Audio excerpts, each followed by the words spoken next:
Hello SLST aspirants, কেমন আছো সবাই?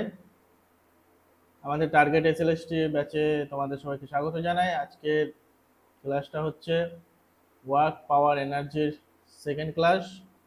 এর আগের দিন আমরা বেসিক কনসেপ্ট ক্লিয়ার করেছি এবং বেশ কিছু প্রবলেম করেছি, আরও কিছু প্রবলেম বাকি আছে। যেহেতু আমরা অনেকগুলো বই কভার করছি সেহেতু আরও কিছু কোয়েশ্চেন বাকি আছে। তো চলো আজকের ক্লাসটা শুরু করি।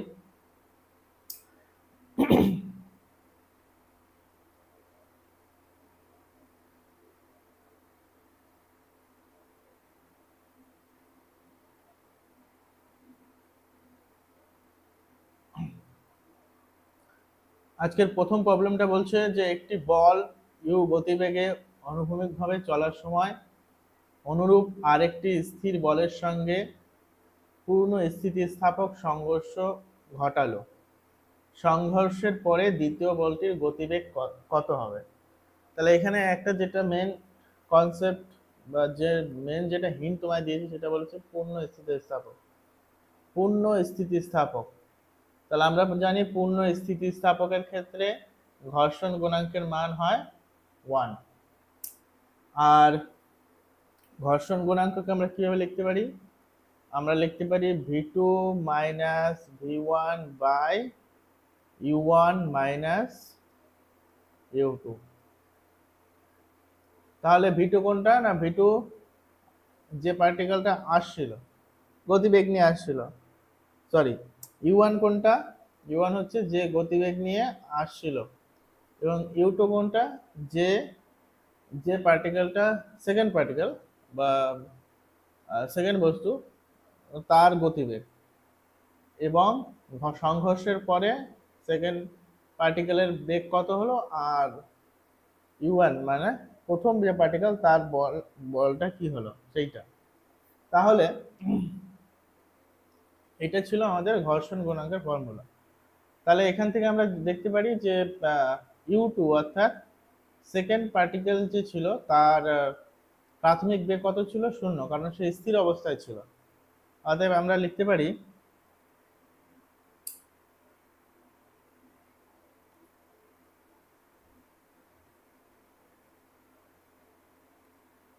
শূন্য।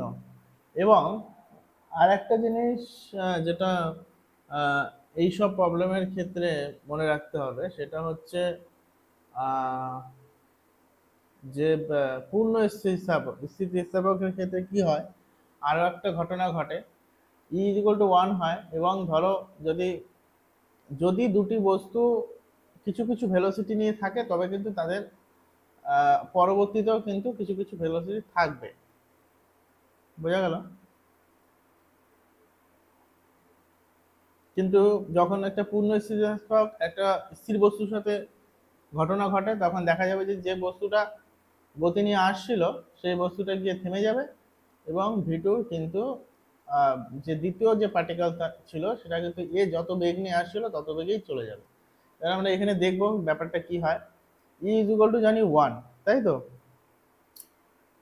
তাহলে এখানে কি পড়ে থাকবে? v2 minus v1 by u1 is equal to e. এর মান হচ্ছে 1, তাহলে v2 ই সমান সমান 1। তাহলে v2 minus v1 is equal two কি হবে? u1, তাই তো? তাহলে v2 সমান সমান কি হবে?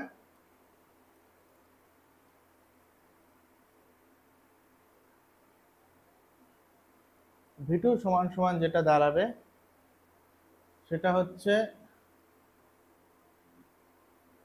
u1 minus v1।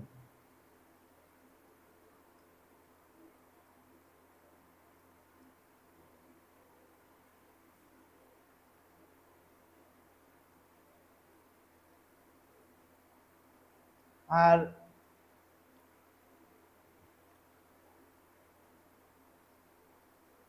যেহেতু এটা পূর্ণ স্থিতিস্থাপক তাহলে এটা কিন্তু হয়ে যাবে 0। v2 সমান সমান দাঁড়াবে তোমার u1।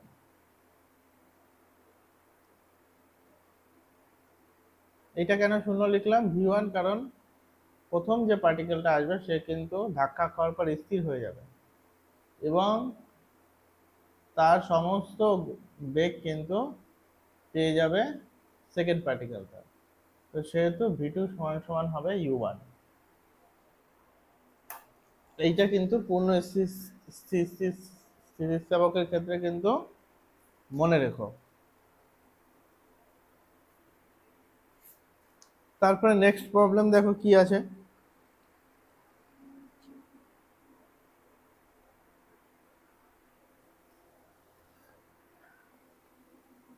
নেক্সট প্রবলেমটা বলেছে 2 কেজি ভরের একটি বস্তু 3 মিটার সেকেন্ড ইনভার্স গতিবেগে যাওয়ার সময় বিপরীত থেকে 4 মিটার সেকেন্ড ইনভার্স গতিবেগে আগত 1 কেজি ভরের বস্তুর সাথে সংঘাত ঘটলো এবং একসঙ্গে জুড়ে গেল। দুটি বস্তুর সম্মিলিত গতিবেগ কত হবে?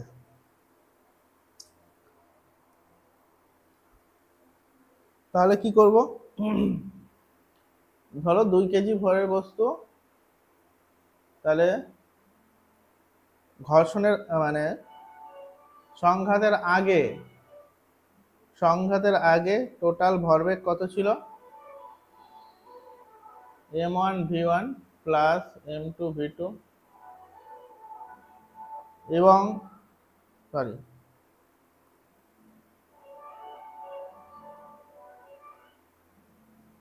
m1 u1 plus m2 u2 is equal to m1 v1 plus m2 v2। তাহলে কত ছিল? m1 কত ছিল? 2 কেজি। v1 কত ছিল? 3 প্লাস m2 কত ছিল? 1, তাই তো। আর v2 কত, u2 কত ছিল? 4 মিটার, কিন্তু এটা অপোজিট দিকে ছিল তাই আমি দিলাম -4। আর সংঘাতের পরে কি হয়েছে? m1 আর m2 প্লাস হয়ে গেছে, তাই তো। যেহেতু বস্তু দুটো জুড়ে গেছে তাহলে বস্তু দুটো জুড়ে কিন্তু একটা বস্তুতে পরিণত হয়েছে, সেখানে কিন্তু দুটো ভেলোসিটি কি করে থাকবে? একটাই হবে। তাহলে m1 plus m2 into B into V.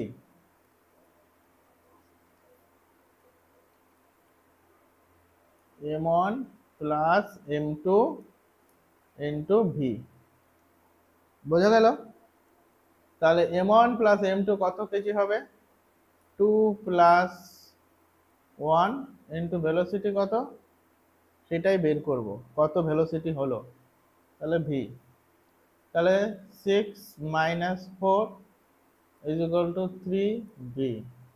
V সমান সমান কত? 2/3 মিটার সেকেন্ড ইনভার্স। বোঝা গেল? তাহলে অ্যান্সার কিন্তু হবে 2/3 মিটার সেকেন্ড ইনভার্স। নেক্সট প্রবলেমটা কি বলছে? বলেছে m ভরের একটি বড় বল u গতিবেগে চলার সময় m ভরের অপর একটি স্থির বলকে আঘাত করলো, ফলে ছোট বলটির গতিবেগ এবং বড় বলটির গতিবেগ ফলে ছোট বলটি u বেগে এবং বড় বলটি v বেগে চলতে শুরু করলো, তাহলে v এর মান কত হবে? তাহলে এই ক্ষেত্রেও কি হবে না, ভরবেগ কনজার্ভ থাকবে, অর্থাৎ ভরবেগের সংরক্ষণ নীতি মেনে চলবে। তাহলে m1 একটা বস্তু, তার বেগ ছিল u, আর একটা বস্তু হচ্ছে m ভরের একটা বস্তু কে আঘাত করলো, তাই তো। তার হচ্ছে কি আছে? বেগ কত? স্থির বস্তু মানে v is equal to 0, that is 0, m into 0 is equal to ছোট বলটি u বেগে, তাহলে ছোট বলের ভর কত? m, কোন বেগে চলছে? u বেগে চলছে, প্লাস বড় বলটি ভি বেগে চলছে। বোঝা গেল? তাহলে এইটা তো জিরো হয়ে গেল। তাহলে এই ভি, ভি হচ্ছে বড় বলটার বেগ কত হবে? তাহলে M V is equal to M U minus M U. তাহলে ভি সমান সমান এম, এখান থেকে এম মাইনাস এম, এখান থেকে যদি আমি ইউ কমন নিই তাহলে ইউ বাইরে চলে গেল এবং এর নিচে একটা ক্যাপিটাল এম, তাই তো? তাহলে M minus M U by M. তাহলে রাইট অ্যান্সার কোনটা হবে? সরি, রাইট অ্যান্সার হবে বি। বোঝা গেছে? তারপরের প্রবলেমটা দেখো, বলছে এইচ উচ্চতা থেকে একটি বস্তুকে আনুভূমিক মেঝের উপর ফেলা হলো। বস্তু ও মেঝের মধ্যে সংঘর্ষ গুণাঙ্ক ই হলে সংঘর্ষের পরে বস্তুটি যে উচ্চতায় উঠবে তা হলো এইচ, এইচ ই স্কোয়ার এইচ আর U square four to the power U square four into H. কি ঘটনাটা কি বলছে? বলছে এইচ একটা উচ্চতা, ধরো এই একটা হাইট, এখান থেকে এইটা ধরো মেঝে, এখান থেকে বলটাকে ফেলে দিল, বলটা এখানে ধাক্কা খেলো, ধাক্কা খাওয়ার পর খানিকটা উপরে উঠলো। এই কত উপরে উঠবে সেইটা কিন্তু বের করতে বলেছে। বোঝা গেছে? তাহলে এই উচ্চতাটা কত? এইচ। বোঝা গেছে? তাহলে যখন বস্তুটা এইখানে ছিল তার মধ্যে কি ছিল? পোটেনশিয়াল এনার্জি কত ছিল? mgh। এবং যখন সে গতি শক্তিতে রূপান্তরিত হলো তখন তার গতিশক্তির মান কত হবে? Half M V square. তাহলে এখান থেকে তার গতিবেগ ভেলোসিটি কত সেটা পাবো, তাই তো? অর্থাৎ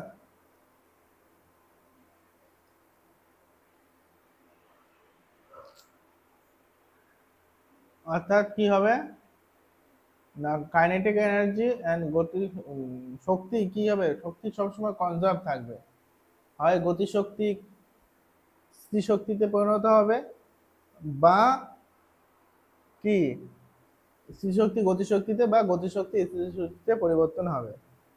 তাহলে এখানে ছিল mgh স্থির শক্তি, এইটা পরিবর্তন হলো M V square, half M V square,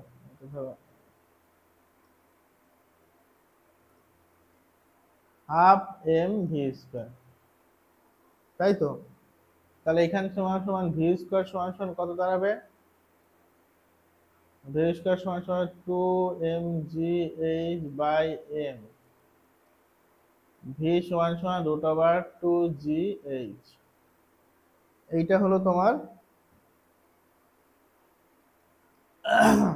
velocity, এই যে এখানে আসলো তার ভেলোসিটি।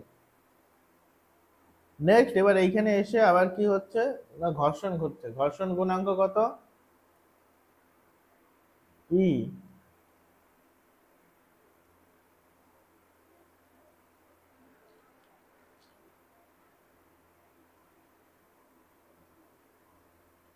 ঘর্ষণ গুণাঙ্ক কি হবে?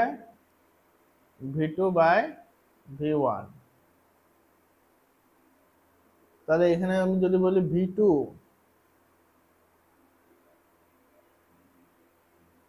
ই root over two G H.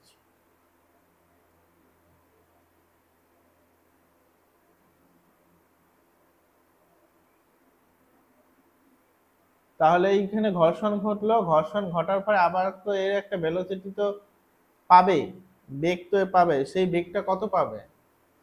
সেই বেগটা হলো e into root over two জি এইচ। এবার যদি সে তার একটা ভেলোসিটি পায় তাহলে তার একটা গতিশক্তি থাকবে, তাহলে half M V two square, এবং সে যে উচ্চতায় পৌঁছাবে সেইখানে গিয়ে তার একটা স্থিতিশক্তি থেমে যাবে, সেই যেখানে থামবে বলটা গিয়ে, তাহলে সেখানে একটা কি হবে, স্থিতিশক্তি হবে। তাহলে সেটা ধরলাম আমরা MG dash, MG H dash. তাহলে এই এমজি এইচ ড্যাশটা সমান সমান বলতে পারি half M V two square by MG, তাই তো? এই এম কেটে গেল, তাহলে পড়ে থাকলো half two G into V square সমান ভি টু স্কোয়ার সমান সমান কি দাঁড়াবে, তাহলে ই স্কোয়ার টু জি এইচ, বোঝা গেল? তাহলে এখান থেকে কি কেটে গেল, জি জি কেটে গেল, টু টু কেটে গেল, পড়ে থাকলো কি ই স্কোয়ার এইচ। তাহলে এইচ ড্যাশ সমান সমান কত দাঁড়াবে, এইচ ড্যাশ হলো ই স্কোয়ার এইচ, ঠিক আছে? তাহলে এই উচ্চতায় গিয়ে এতদূর উচ্চতা কিন্তু বস্তুটা যাবে, বোঝা গেছে?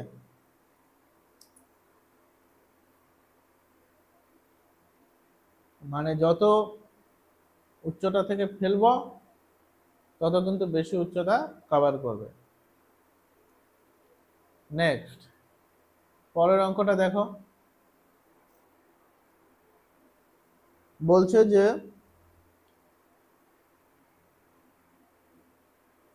এম ভরের একটি বস্তুর এইচ উচ্চতা থেকে ভূমিতে পড়লো, ভূমিতে পড়ার ঠিক আগের মুহূর্তে তার গতির শক্তি কত? এখানে বলছে শক্তি, গতি শক্তি। ধরো এই যে একটা উচ্চতা, এইখান থেকে পড়লো,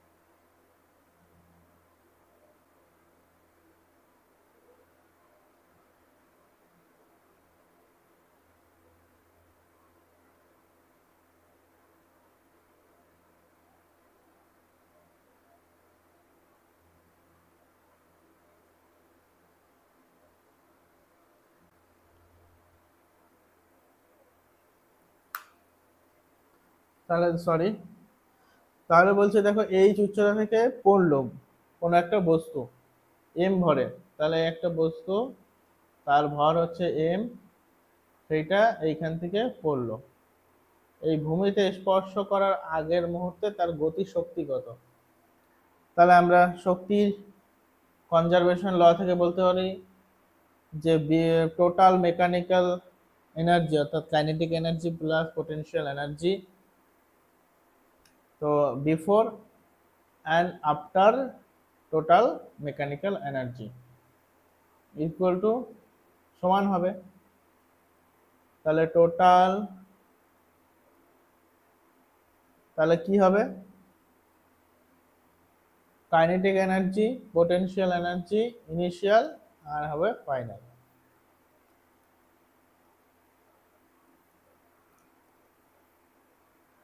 কি হলো,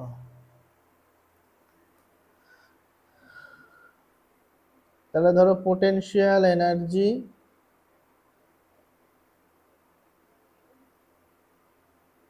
initial plus kinetic energy initial যা থাকবে পরে আফটার, পরেও কিন্তু তাই কি হবে, potential energy after and kinetic energy after কিন্তু সেম থাকবে।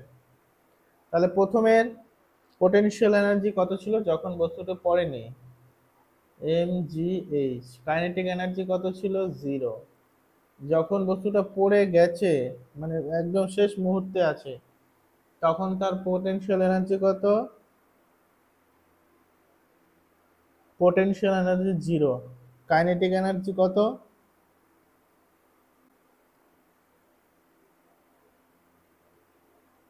সেই কাইনেটিক এনার্জিটাই কিন্তু বের করতে বলেছে। যদি ভেলোসিটি বের করতে তাহলে হাফ এম ভি স্কয়ার লিখতাম।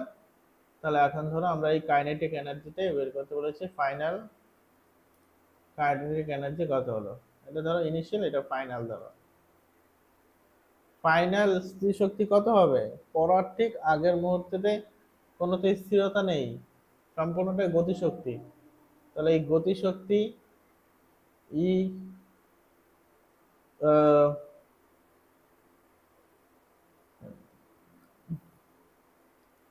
কাইনেটিক এনার্জি ফাইনাল কত হবে? এই এম জি এইচ এরই কিন্তু সমান হবে। বোঝা গেল? তাহলে এখানে রাইট অ্যান্সার কোনটা হবে? এ। নেক্সট পরের অঙ্কটা দেখো কি বলছে। বলছে এম ভরের স্থির বস্তুর উপর একটি স্থির মানের বল প্রয়োগ করা হলো, টি সময় পরে বস্তুটির গতিবেগ ই হবে কার সঙ্গে প্রপোর্শনাল? ভাবো একটু কি হয়। তাহলে গতিশক্তি সমান সমান আমরা কি জানি? হাফ এম ভি স্কয়ার, তাই তো?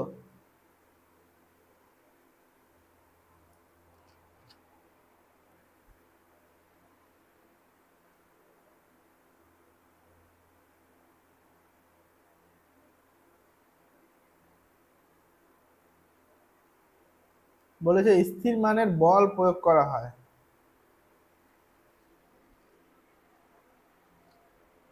তাহলে স্থির মানের বল প্রয়োগ করা হলে কি হবে? যদি একটা বস্তুর উপর, ধরো তুমি একটা কোনো গতিশীল বস্তুর উপর কন্টিনিউয়াসলি একটা ফোর্স মেরে যাও, তাহলে কি হবে? তার মধ্যে একটা কি হবে? অ্যাক্সেলারেশন দেখা দেবে, ত্বরণ দেখা দেবে, তাই তো? স্থির মানের বল যদি তুমি প্রয়োগ করতেই থাকো, তুমি যদি একটা ইনস্ট্যান্ট পর পর দাও তাহলে সেটা আলাদা ব্যাপার, কিন্তু যদি প্রয়োগ করেই থাকো, ধরো তুমি বাইকের গিয়ার দিয়েই যাচ্ছ, তাহলে কি হবে?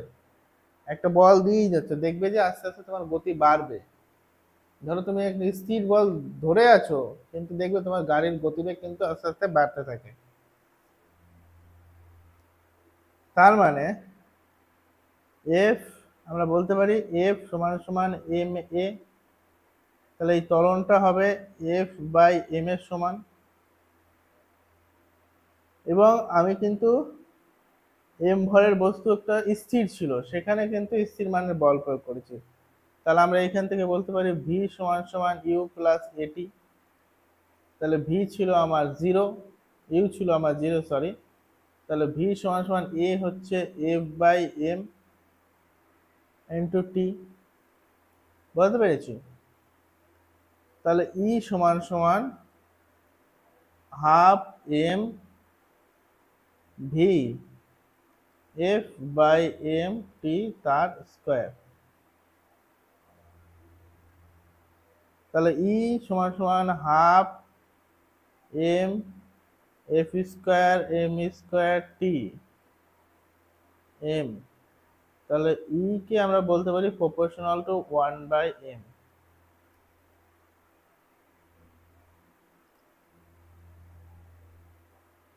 বোঝা গেছে? যদি বলতো যে নর্মালি, যদি বলতো যে টি সময় পরে নয়, যদি নর্মালি বলতো যে কোনো একটা বস্তু, কোনো একটা গতিশীল বস্তু, এম ভরের একটা গতিশীল বস্তুর তার গতিশক্তির মান এম এর সাথে কি হবে, তখন কিন্তু ই প্রপোর্শনাল টু এম হতো। যদি ডাইরেক্ট যদি বলতো যে একটা এম ভরের গতিশীল বস্তুতে তার গতিশক্তি এম এর সাথে কিভাবে প্রপোর্শনাল, তাহলে কিন্তু ই প্রপোর্শনাল এম হতো। কিন্তু এখানে অনেকগুলো কন্ডিশন বলেছে। বলেছে প্রথমে স্থির বস্তু, তারপরে একটা কন্টিনিউয়াস স্থির মানের বল প্রয়োগ করা হচ্ছে। তার মানে কন্টিনিউয়াসলি যদি একটা স্থির মানের বল প্রয়োগ করা যায়, তো তার মধ্যে একটা অ্যাক্সেলারেশন তৈরি হবে, তাই তো?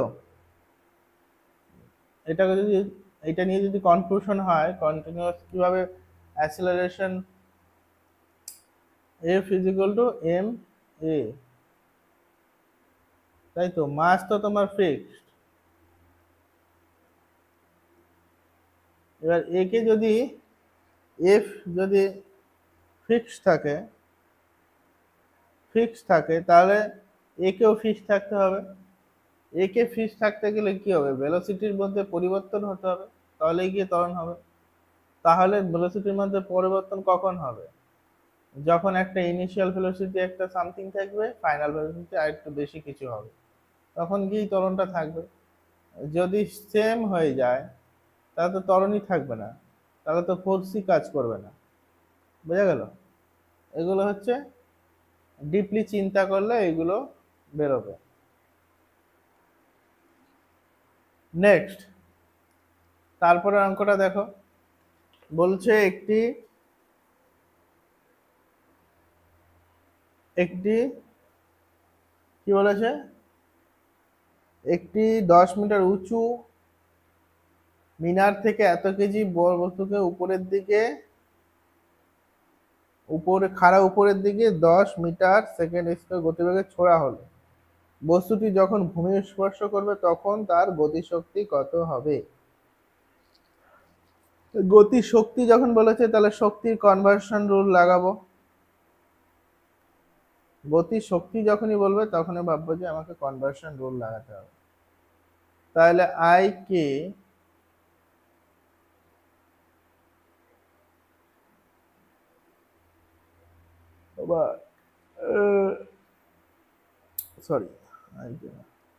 Initial kinetic energy plus potential energy. Kinetic energy ধরো ই কে আই লিখলাম, প্লাস পোটেনশিয়াল এনার্জি ইপি বা পিই, যাই হোক, তোমরা যেভাবে লিখতে পারো, কোনো অসুবিধা নেই। আর হচ্ছে ফাইনাল কাইনেটিক এনার্জি কত, প্লাস ফাইনাল পোটেনশিয়াল এনার্জি কত, এই দুটো জিনিস সেম থাকবে। তাহলে কি হবে, ইনিশিয়াল কাইনেটিক এনার্জি কত, half M V square. V square একটা মান আছে 10 মিটার/সেকেন্ড। পোটেনশিয়াল এনার্জি কত, কারণ আমি কিন্তু নিচে গ্রাউন্ডে নেই, আমি কিন্তু 10 মিটার উঁচুতে আছি, তাহলে আমার ওই বস্তুটার মধ্যেও কিন্তু একটা এম জি এইচ কাজ করবে। এরপরে ভূমি স্পর্শ যখন করবে তখন পোটেনশিয়াল এনার্জি কত হবে, তখন তার এইচ এর ভ্যালু কত হবে, যখন ভূমি স্পর্শ করে যাবে তখন এইচ এর ভ্যালু 0 হবে, এম জি এইচ হবে, তাহলে এইচ এর ভ্যালু ইজ ইকুয়াল টু 0, তাহলে F is equal to 0, plus kinetic energy কত হবে, half M V square final, তাই তো, হাফ এম ভি স্কোয়ার। তাহলে এই হাফ এম ভি স্কোয়ার সমান সমান আমি তো বলবো কাইনেটিক এনার্জি ফাইনাল, তাই তো। এইটা কত হবে, তাহলে half M V square, V কত ছিল, তাহলে এইটা লেখো, হাফ এম কত ছিল 1 কেজি, ভি কত ছিল 10, তাহলে 10 × 10 ইজ ইকুয়াল টু 100,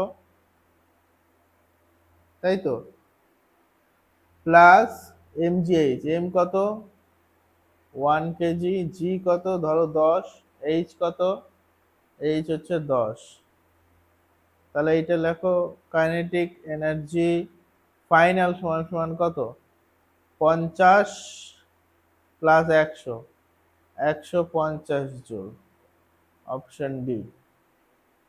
বোঝা গেছে? নেক্সট অঙ্কটা দেখো, বলছে যে 1 কেজি ভরের একটি বস্তুর উপর স্থির মানের কি বল প্রয়োগের ফলে তার গতিশক্তি 2 জুল থেকে পরিবর্তিত হয়ে 8 জুল হয়, বস্তুটির ভরবেগ বৃদ্ধির পরিমাণ কত? তাহলে কি করব,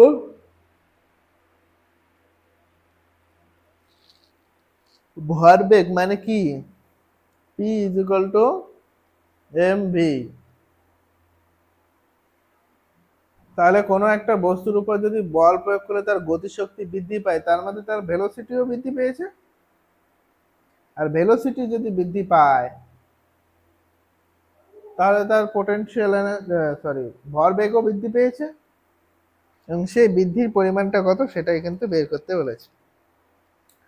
তাহলে ধরো প্রথম কাইনেটিক এনার্জি কত ছিল, প্রথম যদি আমি বলি half M V square is equal to 2 joule ছিল, তাই তো। তাহলে সেখান থেকে যদি আমি ভি বের করি, তাহলে ভি স্কোয়ার সমান সমান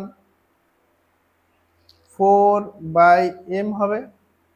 ভি সমান সমান √4/m হবে, নো ডাউট। এবার √4 মানে হচ্ছে 2/m এর মান হচ্ছে 1 কেজি। তাহলে ভি সমান সমান আমরা পেয়ে গেলাম 2 মিটার পার সেকেন্ড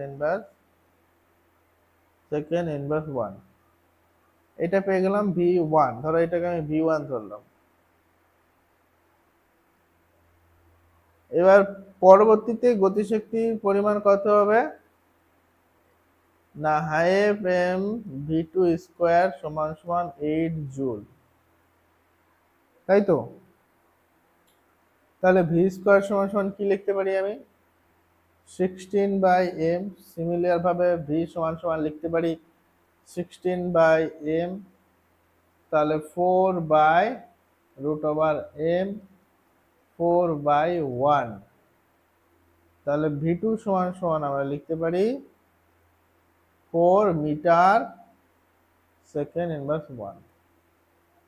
তাহলে তার ভরবেগ কত হবে, তাহলে ভরবেগ পরিবর্তন কত হবে, M V two minus M V1.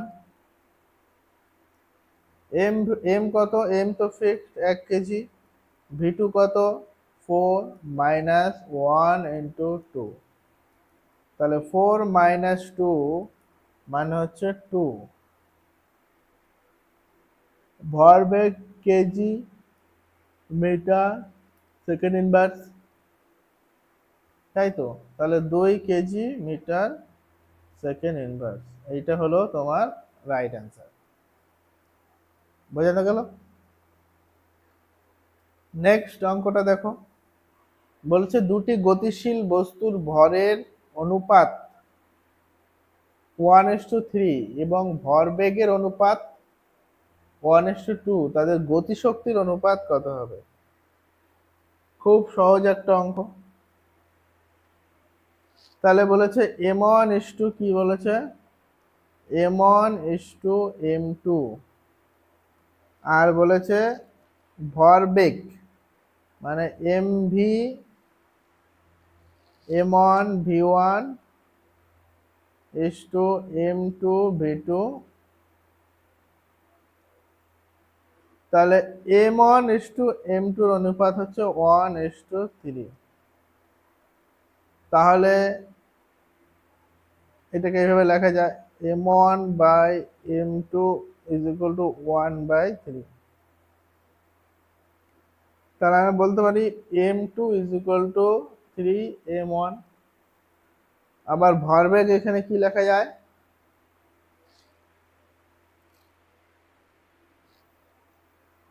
ভরবেগ এখানে কি লেখা যায়, ধরো এটা আমি লিখলাম P1/P2 is equal to কত দেওয়া আছে 1:2। তাহলে P2 সমান সমান লেখা যায় 2P1, তাই তো। এবার বলেছে তাদের গতিশক্তি, গতিশক্তি ধরো কাইনেটিক এনার্জি 1 আর বাই হচ্ছে কাইনেটিক এনার্জি 2, এই লিখতে পারি। এবার তাহলে হাফ এম ভি স্কোয়ার, তাহলে এটা এইভাবে লেখা যায় হাফ এম ভি স্কোয়ার। এইটাকে এবার লেখা যায় P square by two M. আগের ক্লাসে দেখেছি কিভাবে লেখে, এখানে P square by two M, M B দিয়ে এম দিয়ে উপর নিচে মাল্টিপ্লাই করলে এইটা পাওয়া যায়, তাই তো? তাহলে P square by two M, তাহলে আমরা এটা লিখতে পারি P one square by two M one, লিখতে পারি তো, বাই হচ্ছে P two square by two M two. তাহলে P one square two M one into two M two by P two square লেখা যায়, লেখা যায়। কেটে গেল, তাহলে কি পড়ে থাকলো? পড়ে থাকলো P one by P two তার whole square into M two by M one. তাহলে পি ওয়ান বাই পি টুর মান কত? One by two whole square into তাদের এম ওয়ান আর M two three by one, তাই তো? তাহলে one by four into three by one, তাহলে থ্রি বাই ফোর। তাহলে kinetic energy one and kinetic energy এর অনুপাত কত? 3:4। তাহলে রাইট অ্যান্সার কত হবে? অর্থাৎ ই কে টু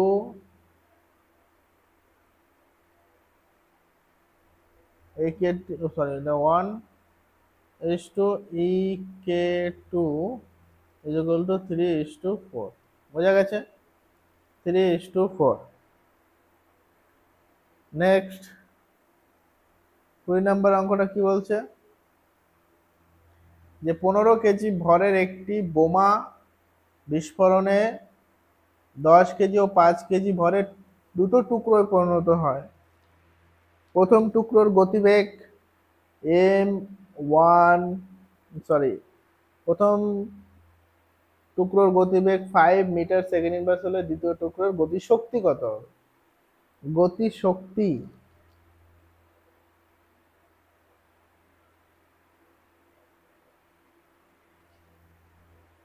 তাহলে প্রথমে দেখো, তাহলে প্রথমে গতিবেগ বলেছে না, তাহলে আমি বলতে পারি যে ভরবেগ আমার কি ছিল? কনজার্ভ থাকবে। ভরবেগ আমার কি থাকবে?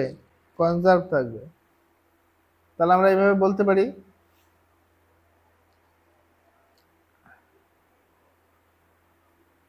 M V initial equal to M V final. M V initial তো একটাই ছিল 15, আর ভি সমান সমান ছিল স্থির। কোন একটা বোমা ফাটছে, ধরো বোমাটা ফাটছে, তখন সে তো স্থির থাকে। তাহলে সেক্ষেত্রে ধরো ভি সমান সমান 0, তাহলে এই পার্টটা সমান সমান হয়ে গেল 0। এই যে বলতো এর হচ্ছে দুটো কোয়ান্টিটিতে পরিণত হয়েছে, একটা m1 প্লাস m2, এবং বলেছে প্রথমটার গতিবেগ এত। তাহলে এটা ধরো v1, এখানে একটা v2 থাকবে। তাহলে m1,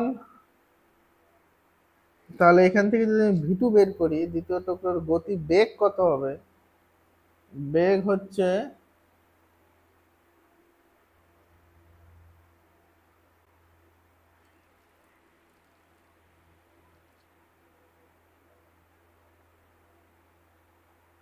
তাহলে মাইনাস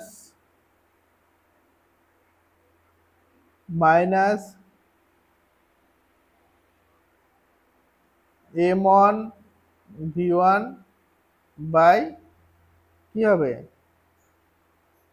m2,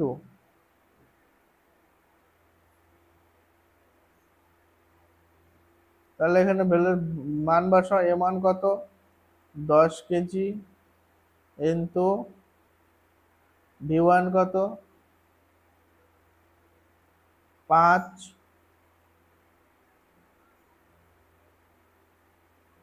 আর m2 কত, m2 হচ্ছে, এটা 10 কেজি, এটা 5 কেজি, তাহলে 5 10 50 ইকুয়াল টু 25। মাইনাসটা কি বলছে, -25 হচ্ছে, বলছে v1 যেদিকে গেছে v2 তার অপোজিট দিকে গেছে। দুটো টুকরো দুই দিকে যদি চলে যায় তাহলে মাইনাস চিহ্নটা দিক বোঝায় যে কোন দিকে গেছে, একটা পজিটিভে গেলে একটা নেগেটিভে গেছে। এবার গতি শক্তি equal to half M V square.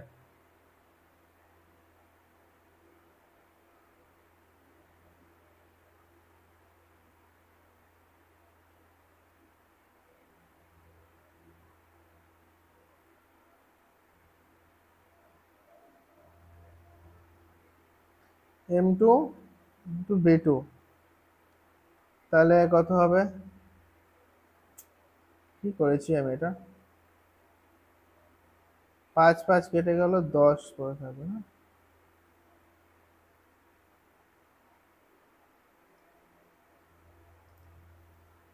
Half M V square,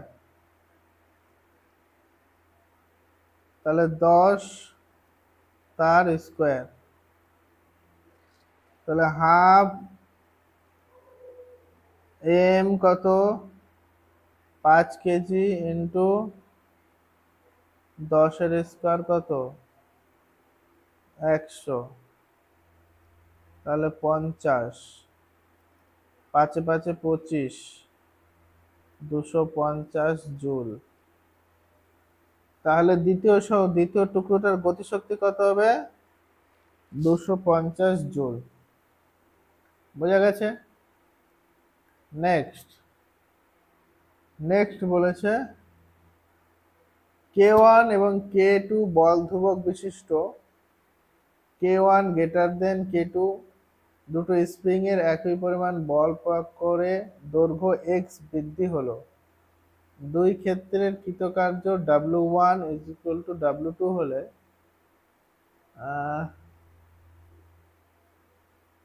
W1 is equal two W2 হলে W1 by W2 is equal to K1 by K2 বল ধ্রুবক বিশিষ্ট।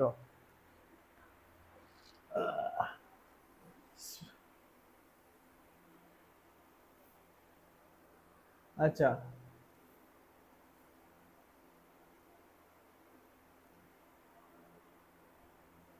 তাহলে আমরা কি জানি, বল ধ্রুবক W স্প্রিং এর ক্ষেত্রে কৃতকার্য কি হয়, হাফ কে এক্স স্কোয়ার, তাই তো, মাইনাস হাফ কে এক্স স্কোয়ার, বল ধ্রুবক। একই পরিমাণ বল প্রয়োগ করে দৈর্ঘ্য x বৃদ্ধি করা হলো কৃতকার্য। তাহলে ধরো এটা W1,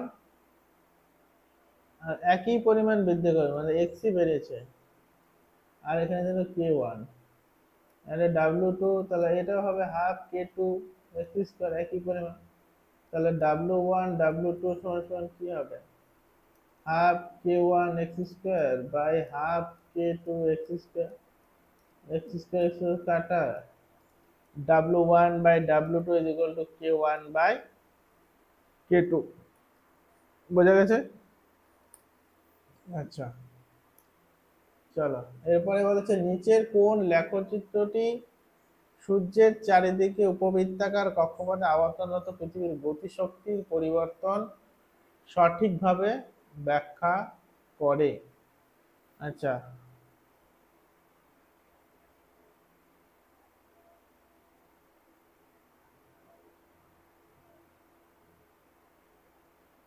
কি হবে, কোনটা হবে,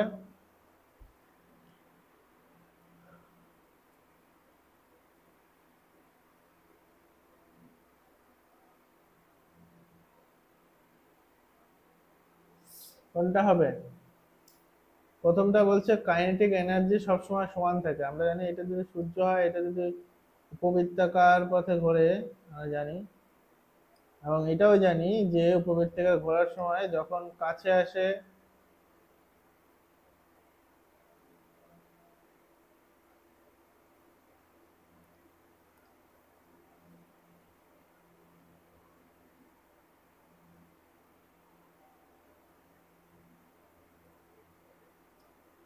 তখন কিন্তু গতিবেগ কমে যায়, আবার যখন দূরে যায় গতিবেগ বেড়ে যায়।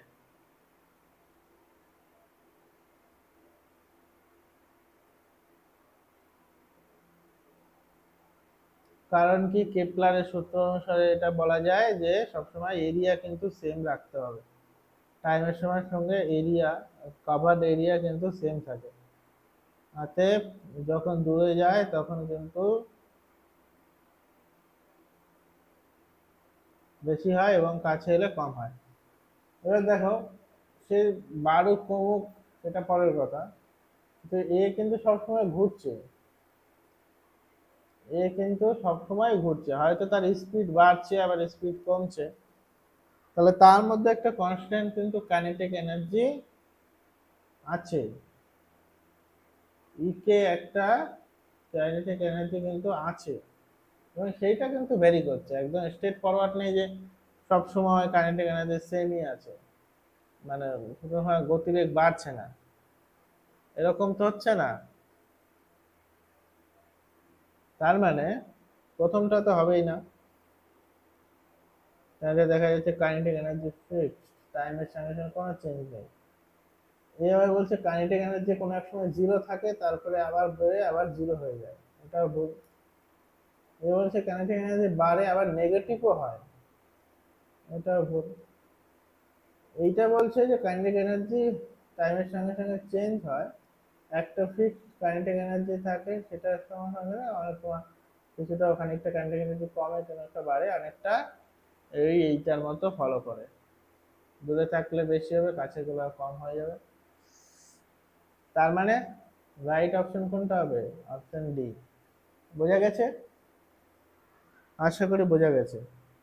নেক্সট, পরবর্তী বলছে যে একটা হাইড্রোজেন পূর্ণ একটি বেলুন উপর দিকে উঠলে ওর স্থিতিশক্তি গতিশক্তি উভয়ই কি পায়? বৃদ্ধি পায়, হ্রাস পায়? প্রথমে বৃদ্ধি পায়, পর্যায়ক্রমে বৃদ্ধি পায়, কোনটা হবে?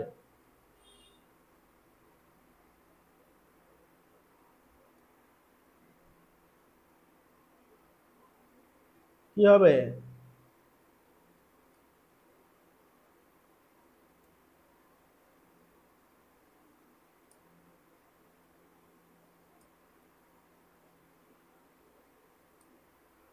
তাহলে দেখো, প্রথমত যদি আমি মনে করি যে তার মাস কোন রকম চেঞ্জ হচ্ছে না, much is equal two fixed, তাহলে একটা বেলুন যখন উপর দিকে উঠবে, যদি মাস ফিক্স থাকে, হাইড্রোজেন পূর্ণ বেলুন মানে এখানে বাধা আছে, তাহলে যত উপরে উঠবে তার এমজিএইচ বাড়বে, হাইট বাড়বে। জি অবশ্য যত উপরে যাবে তত কমবে। এম তো ফিক্সড, ধরো আমি একটা রেঞ্জের মধ্যে ধরলাম যেখানে জি এর ভ্যালু ফিক্সড 10, এইচ যত উপরে উঠবে তত এইচ বাড়বে, এমজিএইচ বাড়বে। আবার হচ্ছে half M V square kinetic energy, half fixed constant, M তো তোমার ফিক্সড, ভি ভেলোসিটি, যত উপরে উঠবে তত কিন্তু তার ভেলোসিটি বাড়বে। কারণ কি, উপরে যত উঠবে তত অবস্ট্যাকল কম পাবে, সেহেতু তার গতিশক্তি বৃদ্ধি পাবে। তার মানে, আর যেহেতু হাইড্রোজেন গ্যাস হালকা উপর দিকে উঠতে চাইবে, তো গতিশক্তি বৃদ্ধি পাবে। দেখবে একটা বেলুনকে ছেড়ে দাও তখন সাই সাই করে উপরে উঠতে শুরু করে, তার মানে গতিশক্তি বৃদ্ধি পাবে। তাহলে ওভারঅল কি হবে? গতিশক্তি উভয়ই কি হবে? বৃদ্ধি পাবে। বোঝা গেছে? উভয় কিন্তু বৃদ্ধি পাবে। তাহলে মোটামুটি যতগুলো ইম্পর্টেন্ট প্রবলেম দেওয়া ছিল বইগুলোতে এসএলএসটির উপর যে স্পেশাল যে বইগুলো বের করেছে চেষ্টা করছি সেখান থেকে কভার করার, এবং তার সঙ্গে সঙ্গে থিওরির জন্য এনসিইআরটি ফলো করছি। তো তোমরা আরো বেশি করে বই পড়ো, ভিডিওগুলো ভালো লাগলে লাইক করো, যদি কোনো সাজেশন থাকে কমেন্ট করে জানিও যে দাদা এইটা এইভাবে করাও, আমাদের আরো বুঝতে সুবিধা হবে, বা এটা করলে। সবসময় সবাইকে ওয়েলকাম, স্বাগত। উম, যদি আমাদের কমিউনিটিতে যুক্ত হতে চাও, হোয়াটসঅ্যাপ চ্যানেলের লিংক আছে, টেলিগ্রাম চ্যানেলের লিংক আছে, স্ক্যান করো, জয়েন হয়ে যাও। আর সবাইকার সফলতা প্রার্থনা করে আজকের মতো ক্লাসটা এখানে শেষ করছি। টাটা।